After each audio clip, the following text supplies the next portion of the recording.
Dr. Subramanian Swamy. Mr. Deputy Chairman, I will make 3 points and ask a question of the Minister. The first point is that environment, India is in a unique place unique situation because we have through ancient times always worshipped the environment.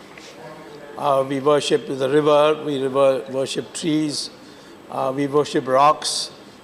So therefore to teach India about environment is absolutely pointless.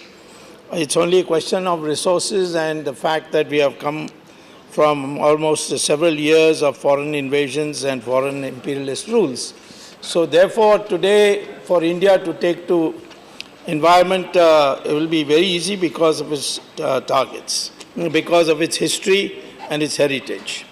The second point is that the Prime Minister has given a national focus at the micro level for environment. For instance, Ujjwala, the smoke in villages now has begun to disappear because cylinders are replacing burning of wood. Similarly, toilets.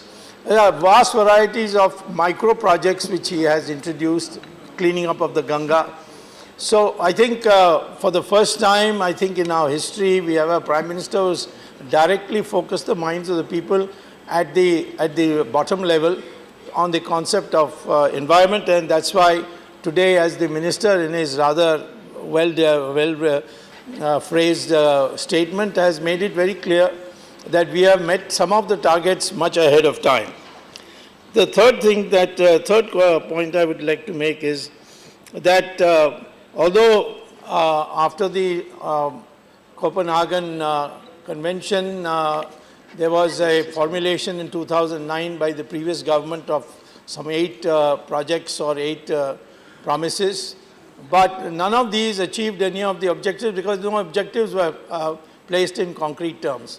But after 2015, these projects, the targets have been in specific terms, and some of them have been met much before 2020. So the question I would like to raise is that we got to be careful that Western countries' requirement of environment now, after having plundered the environment for so many centuries, to impose what is now necessary for them on us also.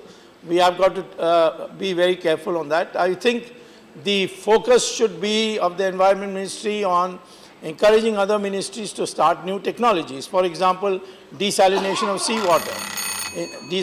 of seawater. Similarly, thorium for electricity generation will be one of the cleanest.